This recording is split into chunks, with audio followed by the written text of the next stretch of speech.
Hello friends, welcome to our channel analytical hub. आज हम start करेंगे नया रिएजेंट जो कि है हाइड्रोजन परऑक्साइड। चलिए स्टार्ट करते हैं इस रिएजेंट को। देखिए, इस रिएजेंट के कुछ यूजेस है और किस फॉर्म में ये रिएजेंट यूज़ किया जाता है वो हमें सीखना है। सबसे पहले देखिए, ये जो रिएजेंट है ये 4 तरीके से यूज़ किया जाता है।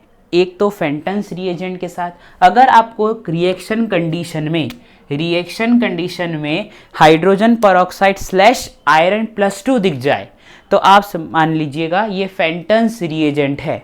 अब इस फेंटन्स रिएजेंट का अपना एक काम है जो मैं बताता हूँ थोड़ी देर में। फिर H2O2 को हम एज ए बेसिक मीडियम में भी यूज़ कर सकते हैं। जब हम इस H2O2 को बेसिक मीडियम में यूज़ करेंगे तब इसके 4 एप्लीकेशंस हमारे सामने आ जाते हैं। पहला है हाइड्रोबोरेशन रिएक्शन जो मैं ऑलरेडी डिस्कस कर चुका हूँ अपने चैनल पे। दूसरा है इपोऑक्सीडेशन ऑफ अल्फा अनसैचुरेटेड कार्बोनाइल जो हम डिस्कस करेंगे। फिर है डेकिन रिएक्शन और है साइनाइड का कन्वर्जन अमाइड के अंदर CONH2 के अंदर, CONO2 के अंदर आपको देखना है साइनाइड का कन्वर्जन CONO2 के अंदर। फिर नेक्स्ट आता है एसिडिक मीडियम, NO2 नहीं H2 कर लेना, अमाइड के अंदर है, ठीक। फिर बात आती है अगर हमने H2O2 को एसिडिक मीडियम में यूज़ किया तो ये एंटी डायऑल्स के फॉर्मेशन में यूज़ होता है, और H2O2 को ओनली H2O2 यूज़ किया तो फिर न्यूट्रल यानी ऑक्सीडाइजिंग एजेंट की तरह ये काम करेगा। ये एप्लीकेशन आप इसके ध्यान में रखेंगे। सबसे पहली बात हम डिस्कस करेंगे पहले फेंटन्स रिएजेंट, फिर हम डिस्कस करेंगे न्यूट्रल H2O2, फिर हम डिस्कस करेंगे H2O2 इन बेसिक मीडियम, और लास्ट में हम डिस्कस करेंगे H2O2 इन एसिडिक मीडियम। ये ध्यान रखेंगे। चलिए शुरू करेंगे फेंटन्स रिएजेंट से। पहले इसे नोट कर लीजिए आप। ये देखते हैं फेंटन्स रिएजेंट के बारे में। सबसे पहले हम देखेंगे कि ये फेंटन्स रिएजेंट बनता किस तरह से है। तो देखिए, हाइड्रोजन परऑक्साइड को हम कुछ इस तरह से लिख सकते हैं। इस हाइड्रोजन परऑक्साइड में हो जाएगा होमोलाइटिक क्लीवेज। जैसे ही इस हाइड्रोजन परऑक्साइड में होमोलाइटिक क्लीवेज होगा 2 OH रेडिकल हमें मिलेंगे, 2 OH रेडिकल हमें मिल जाएंगे। इसमें से एक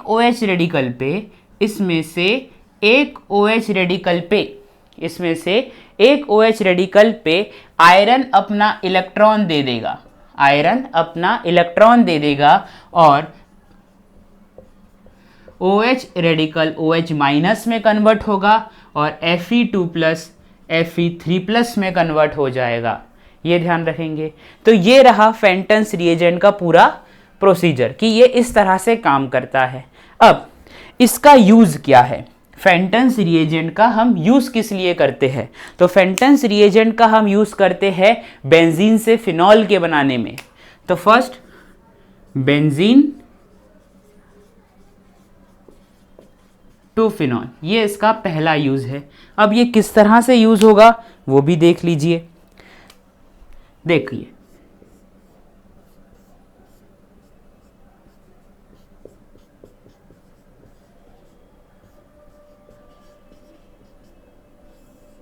ये एरो की कंडीशन पे दिया है आपके पास, बेंजीन से फिनॉल बनाना है तो ये आपके पास एरो की कंडीशन पर दिया हुआ है। अब क्या होगा? तो देखिए, अब जैसे ही ये दिया आप क्या करेंगे,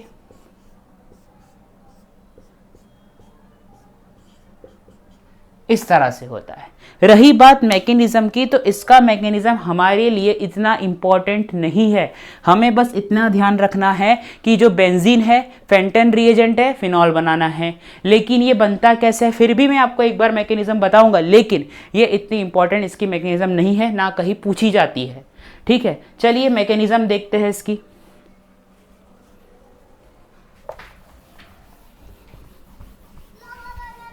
देखो, अब है ना, ये है अपने पास देखिए इस तरह से हमारे पास जो इसकी मैकेनिज्म को हमने दो स्टेप में तोड़ देते हैं। ठीक है, अब ये जो 2 स्टेप है इसमें पहली स्टेप में आप यही लिखेंगे कि फेंटन्स रिएजेंट बना किस तरह से है।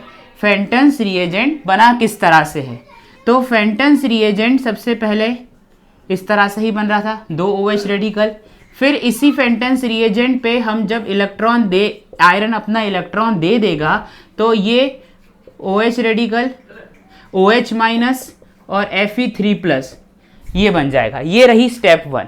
अब बात आ जाती है स्टेप 2 में। स्टेप 2, अब स्टेप 2 में होगा क्या, तो देखिए सबसे पहले बेंजीन बनाएंगे आप। इस बेंजीन में आप क्लीवेज करवाएंगे, होमोलाइटिक क्लीवेज इस तरह से करवाया। जैसे ही आपने क्लीवेज करवाया, इसमें फिजन, होमोलाइटिक फिजन करवाया, फिर बारी आती है सबसे पहले OH रेडिकल की। ये OH रेडिकल जो है ये यहाँ अटैक कर जाएगा, तो यहाँ पे जो रेडिकल था और ये जो रेडिकल है दोनों मिलके बॉन्ड बना लेंगे। ये बन गया बॉन्ड, ठीक है, ये दोनों मिलके बॉन्ड बना लेंगे। जैसे ही ये बॉन्ड बना लेंगे, अब ये ध्यान रखिए, एक रेडिकल को तो सबसे पहले दोनों रेडिकल बन गए, एक रेडिकल को तो खत्म कर दिया हमने OH रेडिकल से, दूसरा रेडिकल क्या करेगा, तो अब बारी आ जाती है Fe3+ की। अब बारी आ जाती है Fe3+ की। देखिए Fe3+ क्या करेगा, Fe3+ नहीं, Fe2+ लीजिए, Fe2+ की बारी आती है, ठीक है। Fe2+ क्या करेगा, ये अपना इलेक्ट्रॉन इसको दे देगा। जैसे ही ये अपना इलेक्ट्रॉन इसको देगा तो क्या बनेगा,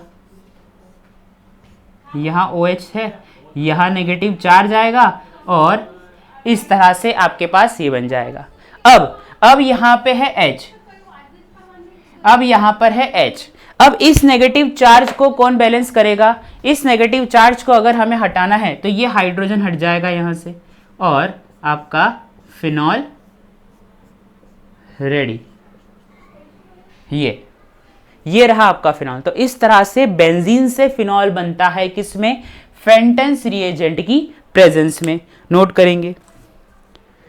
फिर एक और एग्जांपल हम इसका देखेंगे जिसमें हम बनाएंगे alpha hydroxy, oxidation of alpha hydroxy acid का हम देखेंगे, ठीक है। ये नोट कर लिया होगा आपने। अब इसकी मैकेनिज्म हम बार बार डिस्कस नहीं करेंगे क्योंकि हमारे इतने इंपॉर्टेंस की नहीं है।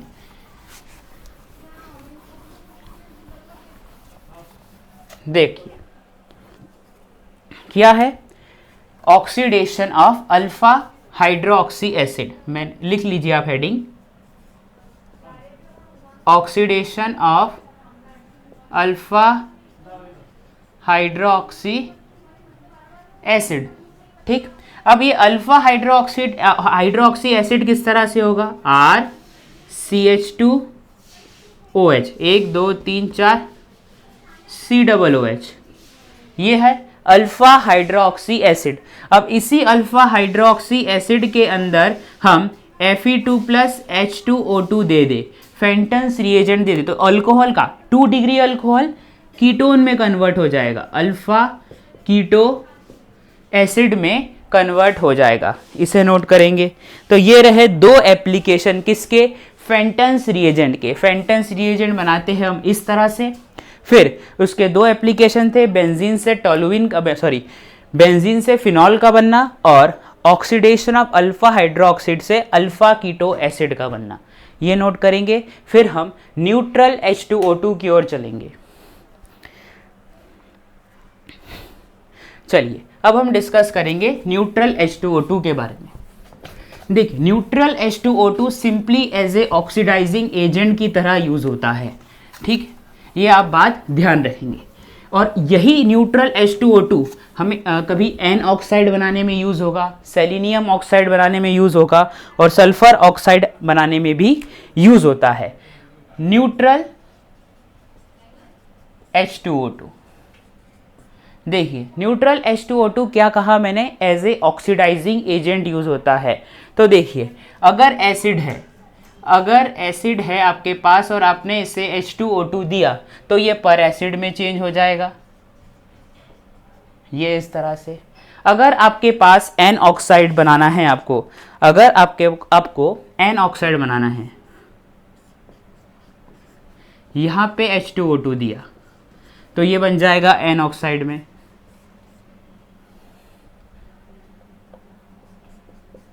O माइनस N प्लस, ये बना N ऑक्साइड। उसी तरह से अब इस N की जगह सल्फर भी ले सकते हैं। जैसे ही आप सल्फर लेंगे इस N की जगह,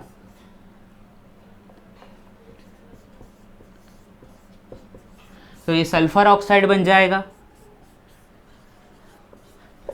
ये सेलेनियम ऑक्साइड बन जाएगा।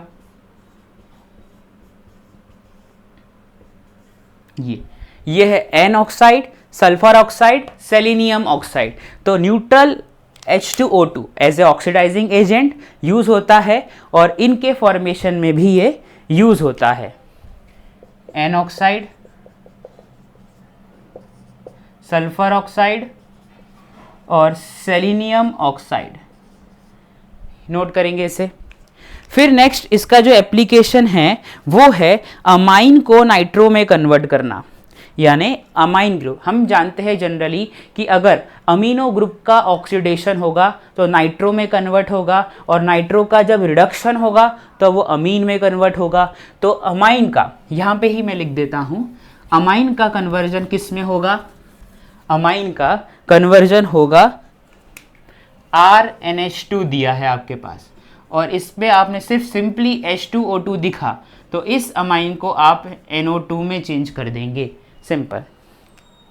ये इस तरह से यूज होता है, नोट कर लीजिए इसे।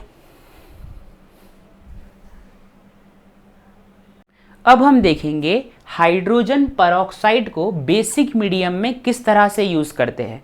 इसके मैंने कुछ 4 एप्लीकेशन बताए थे, जिसमें से हाइड्रोबोरेशन की वीडियो तो हम पहले ही बना चुके हैं, आप जाके उसे मेरे प्लेलिस्ट में देख सकते हैं, या मैं इसकी लिंक डिस्क्रिप्शन बॉक्स में दे दूंगा। दूसरा था कार्बोनाइल, अल्फा बीटा अनसैचुरेटेड पे इपॉक्सीडेशन होना बेसिक मीडियम में H2O2 के साथ। तीसरा था डेकिन रिएक्शन, और चौथा था कि नाइट्रो का अमाइड में कन्वर्ट होना, नाइट्रो का अमाइड में कन्वर्ट होना। ये हम 3 एप्लीकेशन हम अभी डिस्कस करने वाले हैं H2O2 OH माइनस में। अब ये H2O2 OH माइनस की जो एक्टिव स्पीशीज क्या होगी, तो देखते हैं। हाइड्रोजन परऑक्साइड होता है ये, ठीक।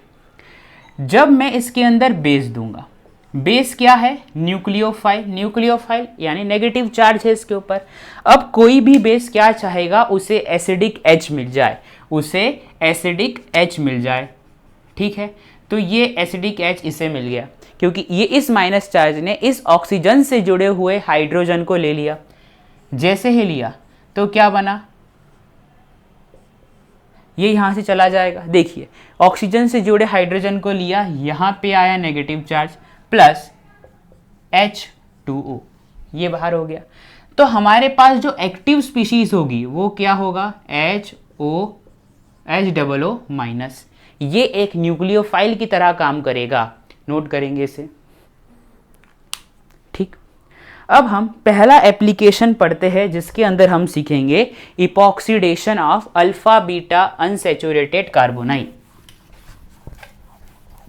हेडिंग मार लीजिए आप, epoxidation of alpha beta unsaturated carbonyl. अब जो अल्फा बीटा अनसैचुरेटेड कार्बोनाइल है, अल्फा बीटा अनसैचुरेटेड जो कार्बोनाइल है वो कुछ इस तरह से होता है। अब आपको क्या करना है? इसमें दिया रहेगा एरो पे कंडीशन H2O2 OH माइनस। अगर H2O2 OH माइनस दिया हो और आपके पास कार्बोनाइल हो और उसकी अल्फा और बीटा पोजीशन पे अनसैचुरेशन प्रेजेंट हो, तो आप वहां पे इपॉक्साइड का फॉर्मेशन कर देंगे।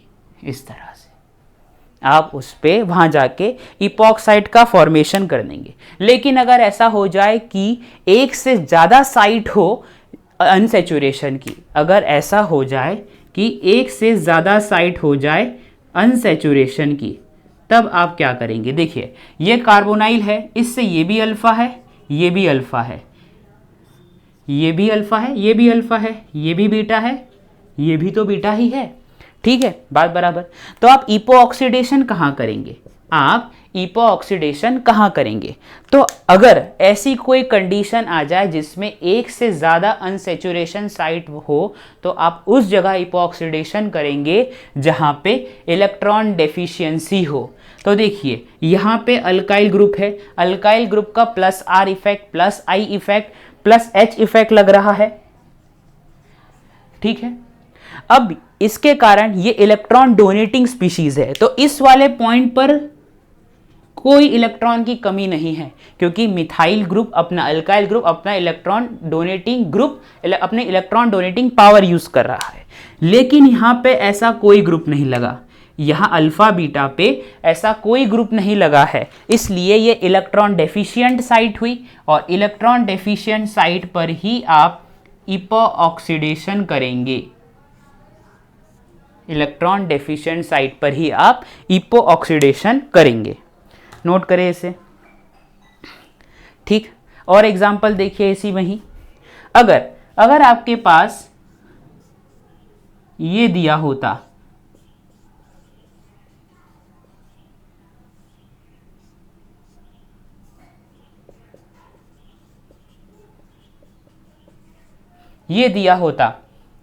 तो आप क्या करते?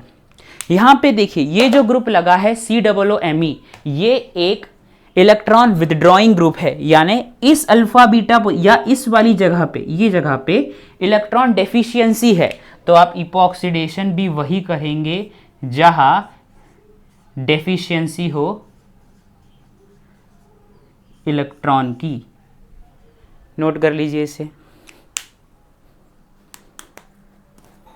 चलिए दूसरे एग्जाम्पल करेंगे।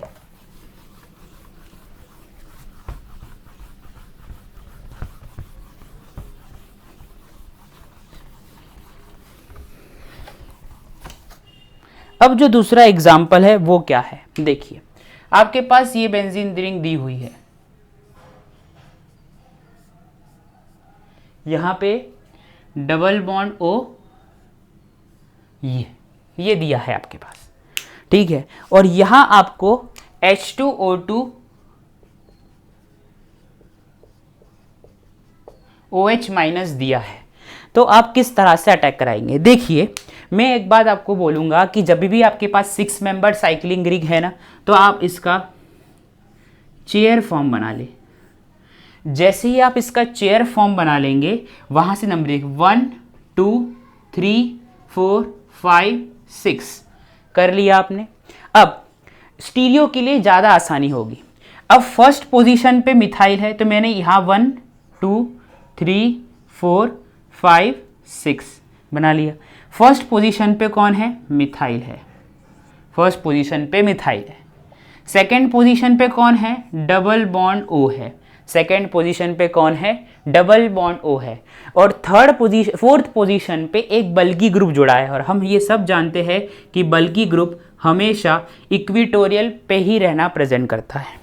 अगर इक्विटोरियल पे बल्की ग्रुप है, अगर इक्विटोरियल पे बल्की ग्रुप है और फिफ्थ और सिक्स के बीच में यहाँ पे डबल बॉन्ड प्रेजेंट है, ये लगाना भूल गया था मैं, ठीक है। यही इसका साइक्लिक स्ट्रक्चर होगा, ठीक, बराबर।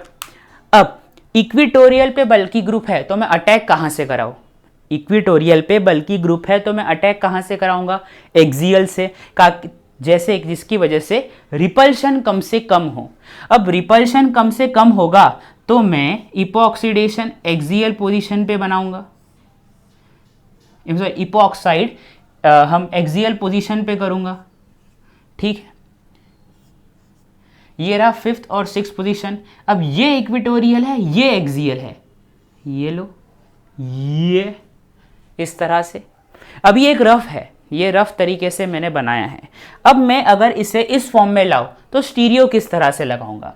दोनों देखिए, ये फॉर्म में ले आया। वेज डैश पे कौन है? सॉरी, डैश पे कौन है? एक बल्की ग्रुप प्रेजेंट है, एक बल्की ग्रुप प्रेजेंट है डैश पे, ठीक है। अब ये जो बल्की ग्रुप डैश पे प्रेजेंट है, ये जो बल्की ग्रुप डैश पर प्रेजेंट है उसको, ठीक है, डैश पे प्रेजेंट है तो उसको मैं यहाँ पे गलत रिप्रेजेंट कर गया था, एक मिनट, हाँ इस तरह से, हाँ, बल्कि ग्रुप डैश पे प्रेजेंट है। तो अपकमिंग ग्रुप कहाँ से आएगा? तो अपकमिंग ग्रुप कहाँ पे आएगा? वेज पर आएगा। वेज पर आएगा यानी इस तरह से इपॉक्सीडेशन होगा, ये मान गए आप। ठीक है, तो ये होगी मेजर प्रोडक्ट। और माइनर प्रोडक्ट क्या होगी? तो देखिए माइनर प्रोडक्ट आपकी ये होगी।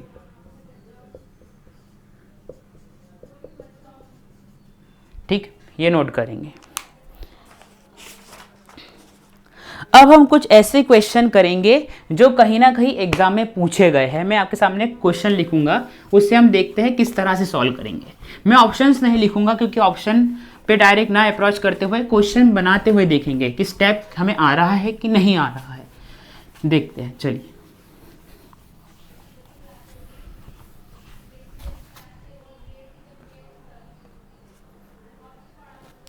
देखिए सबसे क्वेश्चन क्या है, ये एक 5 मेंबर्ड रिंग दी हुई है।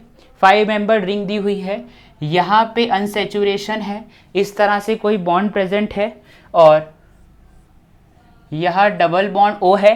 वो डबल बॉन्ड O बनाया है मैंने ऊपर, ये है। ये क्वेश्चन दिया है और रिएक्शन कंडीशन में पहले दिया है H2O2 OH माइनस, सेकेंड दिया है TSNH NH2 TSNH NH2, third दिया है ACOH, और फोर्थ दिया हुआ है आपको लिनलार्स कैटलिस्ट। वैसे ये क्वेश्चन अगर आप ऑप्शन में देखते ही आप उड़ा सकते थे, लेकिन मैं ऑप्शन नहीं बनाऊंगा। ठीक है, देखिए ये लिनलार्स कैटलिस्ट दिया हुआ है। लिनलार्स कैटलिस्ट क्या करता है? तो हमेशा याद रखना, लिनलार्स कैटलिस्ट सिस डबल बॉन्ड बनाता है। ये ध्यान रखना आपको आपका क्वेश्चन सॉल्व हो जाएगा। सबसे पहले क्या दिया हुआ है? H2O2 OH माइनस, यानी इपॉक्सीडेशन करवाना है अल्फा बीटा अनसेचुरेटेड पे। तो ये रहा अल्फा, ये रहा बीटा, तो इस डबल बॉन्ड पे मैं करवाऊंगा इपॉक्सीडेशन। करवा देते हैं।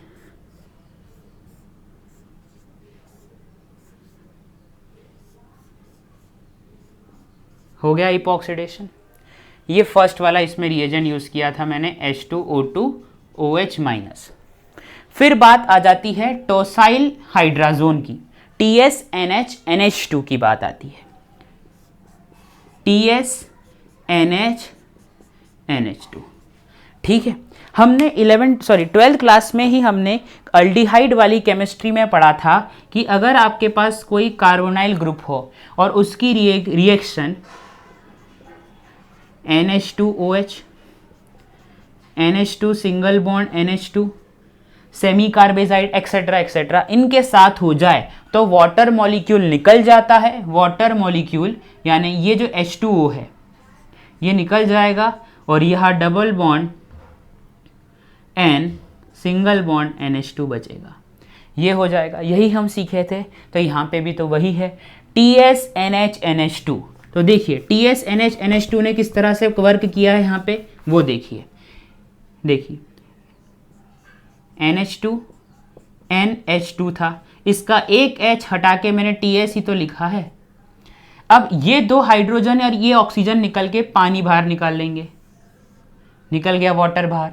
जैसे ही वाटर बाहर निकल गया ये बन जाएगा NH TS। यहाँ पे भी हम वही करने वाले हैं। देखिए वो रहा कार्बोनाइल ऊपर, वो रहा कार्बोनाइल ऊपर की ओर, और हमें उसी कार्बोनाइल को वहाँ से हटाना है। अब कैसे हटाएंगे उस कार्बोनाइल को वहाँ से?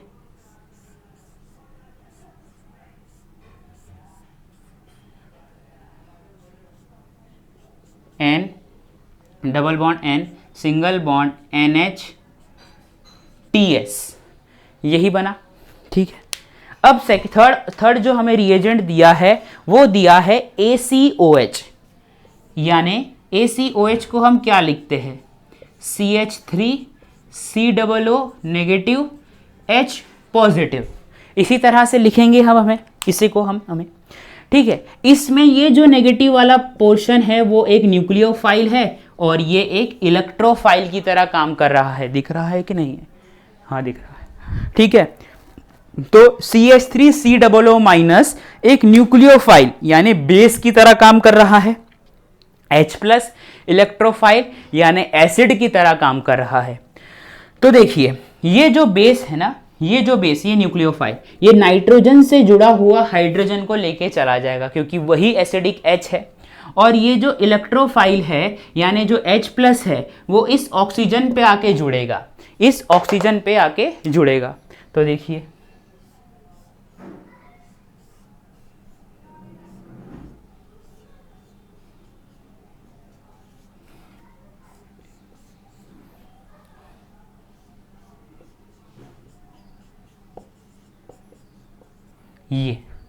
ये बनेगा आपके सामने, ठीक। अब ऑक्सीजन पे आ गया पॉजिटिव चार्ज, ऑक्सीजन पे आ चुका है पॉजिटिव चार्ज, जो कि बिल्कुल गलत बात है, जो स्टेबल नहीं है। अब इस ऑक्सीजन पे जो पॉजिटिव चार्ज आया है वो ब्रेक कैसे होगा, तो ये देखिए ये नेगेटिव चार्ज यहाँ पे, ये यहाँ पे, ठीक, और ये ऑक्सीजन पे। ध्यान से देखिए ये नेगेटिव चार्ज ने जिस पे जो चार्ज है, जो इलेक्ट्रॉन है वो डीलोकलाइजेशन शो कर रहे हैं, और उसके बाद ये बॉन्ड, ये वाला जो बॉन्ड है वो ब्रेक हो गया। अब ये जो बॉन्ड ब्रेक हो गया तो क्या बना, यहाँ पे OH, यहाँ double bond N, double bond N, TS, यही बना। ध्यान से देख लीजिए इसे भी, ठीक। अब ये बन चुका है। अब ये देख रहे हैं आप डबल बॉन्ड NTS, ये एक तरह का लिविंग ग्रुप है, ये एक तरह का लिविंग ग्रुप है। अगर लिविंग ग्रुप है तो किस तरह से जाएगा, तो लिविंग ग्रुप को बाहर निकालने के लिए पीछे से कोई धक्का देने वाला भी तो होना चाहिए। तो ये यहाँ पे ये जो बॉन्ड है 5 मेंबर रिंग का वो ब्रेक होगा, वो ब्रेक होगा, वो ब्रेक होगा, ये ब्रेक हो गया, ठीक है। जैसे ही ब्रेक हो जाएगा ये ब्रेक हो जाएगा, और फिर ये पूरा की पूरा सिस्टम बाहर हो जाएगा। बता रहा हूँ, ये जो ऑक्सीजन पे जो नेगेटिव लोन पेयर थी, ऑक्सीजन पे जो लोन पेयर प्रेजेंट थी, उन्होंने यहाँ पे बॉन्ड बनाया, ये यहाँ पे गया, और ये पूरा पोर्शन बाहर निकल गया। तो देखते हैं क्या बना। मैं रब करूँगा, क्वेश्चन तो आपने उतार ही लिया होगा, ठीक है। ये बना है। अब देखते हैं क्या होगा। एरो 5 मेंबर्ड रिंग उससे जुड़ा है, यहाँ पे डबल बॉन्ड OH प्लस ये बना, यहाँ पे ट्रिपल बॉन्ड, और ये इस तरह से, क्योंकि वो N वाला पोर्शन तो चला ही गया, N वाला पोर्शन वहाँ से चला ही गया। ये बन जाएगा आपके पास, ठीक है। ऊपर जगह नहीं है इसको, ठीक, ये बना, ओके। अब बात आ जाती है कि ये पूरा चलाएगा, यहाँ से TS भी चला जाएगा, ठीक है। तो ये जो TS है तो TS माइनस के फॉर्म में जाएगा, ये TS माइनस के फॉर्म में जाएगा, और ये जो TS माइनस है वो H प्लस को पकड़ लेगा यहाँ से। तो क्या बनेगा,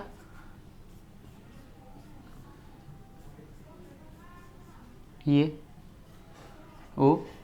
ये यहाँ पे तो बॉन्ड ही नहीं रहा, यहाँ पे अब बॉन्ड ही नहीं रहा, ठीक है। अब इसको थोड़ा सेट करके लिख लेते हैं, इसको मैं सेट करके लिख लेता हूँ, फिर आखिरी में बारी आएगी लिनलार्ड्स कैटलिस्ट की, लिनलार्ड्स कैटलिस्ट की बारी आएगी। तो इसको मैं ज़रा रीअरेंज करके लिख लेता हूँ। अब रीअरेंज करके भी लिखना ही क्या, डायरेक्ट लिनलार्ड्स कैटलिस्ट डालो, ट्रिपल बॉन्ड वाले को तोड़ के डबल बॉन्ड बनाओ, लेकिन सिस वाला बनाओ। देखिए एक बार रीअरेंज करके लिख ही लेते हैं, देखिए 1 2 3 4 5 6 7 8 8 9 10 11 12, एक दो पे डबल बॉन्ड, तीसरा 1 2 3 4 5 6 7 8 9 10 11 12, ये 1 2 3 4 5 1 2 3 4 5 6 7 8 9 10 11 12, ठीक है। अब इसमें हमने दिया लिनलार्स कैटलिस्ट, हमने इसमें दिया लिनलार्स कैटलिस्ट, और जैसे ही आपने लिनलार्स कैटलिस्ट दिया, नंबरिंग गिन लीजिएगा, ये सिस डबल बॉन्ड में कन्वर्ट हो गया। तो ये था इसका आंसर। एक ही ऑप्शन, शायद डी ऑप्शन था वहां पे पेपर में, नोट कर लेना इसे। फिर नेक्स्ट क्वेश्चन और करने वाले हैं हम इसी तरह का, वो भी देख लेना। चलिए,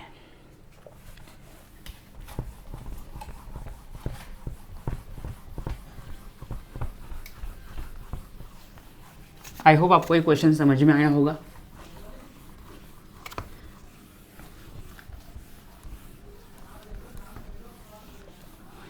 इंक सूख रहा है।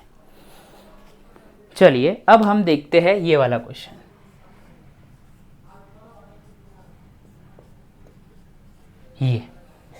ये क्वेश्चन दिया है, रिएक्शन कंडीशन में दिया है H2O2OH माइनस, सेकेंड में दिया है TSNHNH2, थर्ड दिया है KTBuOH, फोर्थ क्या दिया है H2PD BaCO3, हाँ बेरियम कार्बोनेट दिया है भाई साहब। ठीक है, चलते हैं क्वेश्चन करते हैं, ये भी अच्छा क्वेश्चन है। H2O2OH माइनस अल्फा बीटा पे इपो ऑक्सीडेशन हो गया। फिर बोला TSNHNH2, कार्बोनाइल को हटाओ,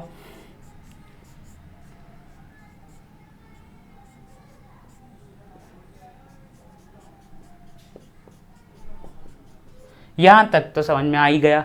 KTBuOH वो क्या करेगा, बेस की तरह काम करेगा, H को हटा देगा, बेस की तरह काम करेगा, H को हटा देगा। KTBuOH ये है एसिडिक H,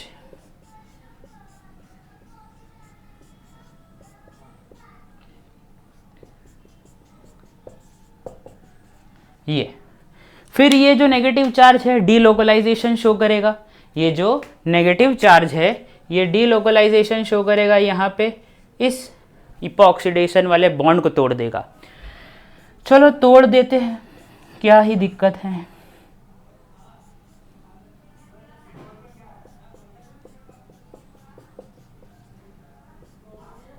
देखो भैया, इस तरह से कुछ बन जाएगा। ठीक, फिर बारी आती है कि ये यहाँ पे बॉन्ड बनाना मैं भूल गया, एक मिनट, हाँ ये इस तरह से बन जाएगा। फिर अब ये जो ऑक्सीजन माइनस है ये नहीं बैठेगा शांति से, ये जाएगा यहाँ, ये जाएगा यहाँ, ये जाएगा यहाँ, ये टीएस बाहर, तो क्या बना, ठीक है 1 2 3 4, देखिए यहाँ चालू कर दें, 1 2 3 4 5 6 7 8 9 10, 1 2 3 4 5 6 7 8 9 10, ठीक है। 7 पोजीशन पे कौन है, 7 पोजीशन पे मैं हूँ, N triple bond N minus है, ठीक है। यहाँ है ट्रिपल बॉन्ड, पहले नंबर पर है डबल बॉन्ड O, ये बना। अब वो जो N माइनस है ना वो जाने वाला है अभी, ठीक है, वो किस तरह से जाएगा। अब आती है बारी H2PdBaCO3, H2PdBaCO3 इस ट्रिपल बॉन्ड को हटा के डबल बॉन्ड बनाएगा, ट्रिपल बॉन्ड को हटा के डबल बॉन्ड बना देगा, और किस तरह का प्रोडक्ट बनाएगा। ये सब तो ये लिनलार्स कैटलिस्ट नहीं है, ये लिनलार्स कैटलिस्ट नहीं है तो ट्रांस डबल बॉन्ड ही बनेगा। कहाँ गया यार, ये रहा।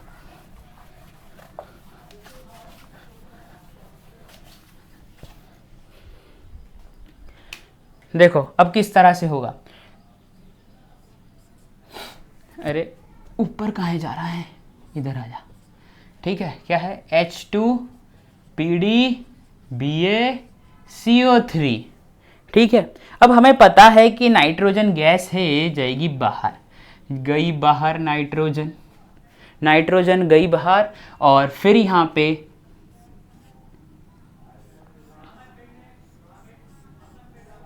ये प्रोडक्ट बनने वाली है और डबल बॉन्ड जो ये यहाँ पे था ये यहाँ शिफ्ट, ये डबल बॉन्ड, ओह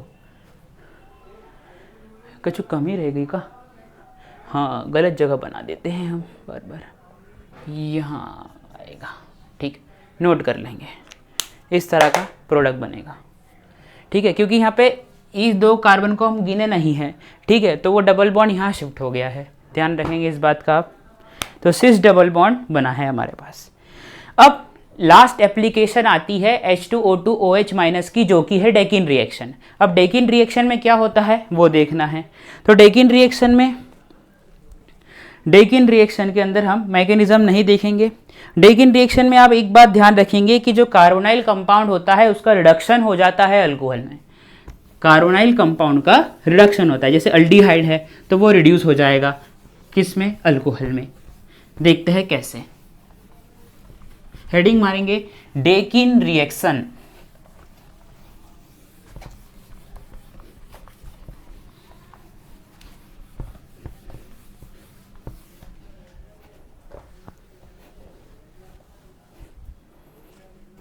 डेकिन रिएक्शन एक ही एग्जांपल है डेकिन रिएक्शन का, वो देख लेते हैं हम।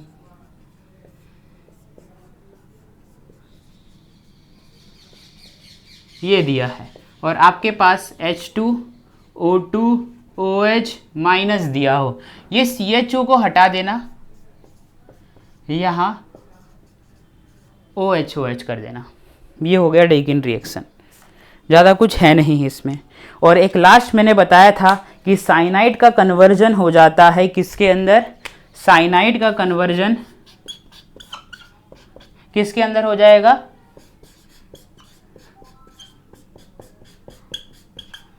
इसके अंदर। नोट करेंगे इसे भी, इसकी कोई मैकेनिज्म की हमें ज़रूरत नहीं है इसलिए मैं नहीं बता रहा हूँ, ठीक है। अब बात आ जाती है किसकी, H2O2H+ की, एसिडिक मीडियम में वो किस तरह से होगा वो देखना है हमें। चलो देखते ही है इसे भी।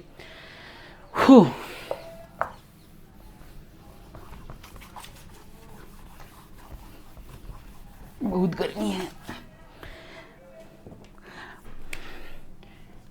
H2O2H+, ठीक।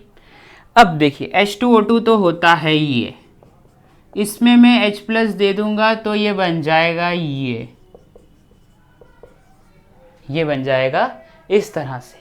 और जैसे ही ये हट जाएगा ये यहाँ चला जाएगा OH+ H2O, वेरी अनस्टेबल,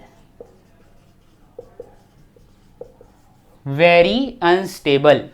ये ध्यान रखेंगे क्योंकि ये बहुत ज़्यादा रिएक्टिव नेचर का होता है OH- as compare to OH+ as compare to OH-। तो इससे रिलेटेड जो रिएक्शन है वो काफ़ी कमी है और उसमें से सिर्फ हम एक ही रिएक्शन देखेंगे, एंटी डायऑल का बनना। ये अल्कीन दिया है, अगर आपके पास H2O2H+ दे दे तो आप एंटी डायऑल बनाएंगे। ये एग्जाम्पल है, ये दिया है सेम कंडीशन, आप एंटी डायऑल बनाएंगे, बस इसका ज़्यादा यूज़ नहीं है। तो यूज़ सबसे इंपॉर्टेंट कौन है, फेंटन्स रिएजेंट, बेंजीन से फिनॉल बनाओ और अल्फा हाइड्रोक्सी एसिड से अल्फा कीटो एसिड बनाओ, ये ध्यान रखा। तो हमने क्या देखा अभी तक, उसका रिवीजन देखते हैं कि हमने H2O के 4 यूज देखे। पहला फेंटेंस रिएजेंट बेसिक मीडियम में, न्यूट्रल कंडीशन में और एसिडिक कंडीशन में। पहले में H2O2Fe2+ था। तो H2O2Fe2+ में हमें 2 चीज़ें देखी कि बेंजीन से फिनॉल का बनना और अल्फा हाइड्रोक्सी एसिड का अल्फा कीटो एसिड में चेंज होना। फिर H2O2 न्यूट्रल फॉर्म में हो तो ऑक्सीडेशन का काम करता है, ऑक्सीडेशन का काम करेगा, यानी अमाइन को, जैसे साइनाइड को क्या करें, एसिड को पर एसिड में कन्वर्ट कर देगा, ये देखा था हमने, यानी ऑक्सीडेशन का काम करता है। फिर H2O2OH- बेसिक मीडियम के अंदर आ जाए तो हाइड्रोबोरेशन रिएक्शन, जो हम पीछे यूज़ कर चुके हैं, पहले ही डिस्कस कर चुके हैं, जिसमें हमने ये देखा था कि हम डायॉल्स को बनाते, जैसे हम 2 चीज़ें जोड़ते हैं, मार्कोनिकॉफ रूल और एंटी मार्कोनिकॉफ रूल को यूज़ करके हुए, फिर हाइड्रोबोरेशन में किस तरह से एडिशन होता है, वो प्रीवियस वीडियो में सिन तरह का एडिशन होता है, उसमें हमने देखा था। ये हो गया। फिर इपॉक्सीडेशन देखा हमने, उससे कुछ रिलेटेड एग्जाम्पल देखे। फिर डेकिन रिएक्शन में देखा कि हमने अगर आपके पास अल्डिहाइड और अल्कोहल प्रेजेंट है तो अल्डिहाइड को आप अल्कोहल में कन्वर्ट कर देंगे। और एसिडिक मीडियम में एंटी डायोल्स का फॉर्मेशन देखा। आई होप ये आपको लेक्चर पसंद आया होगा। Thank you.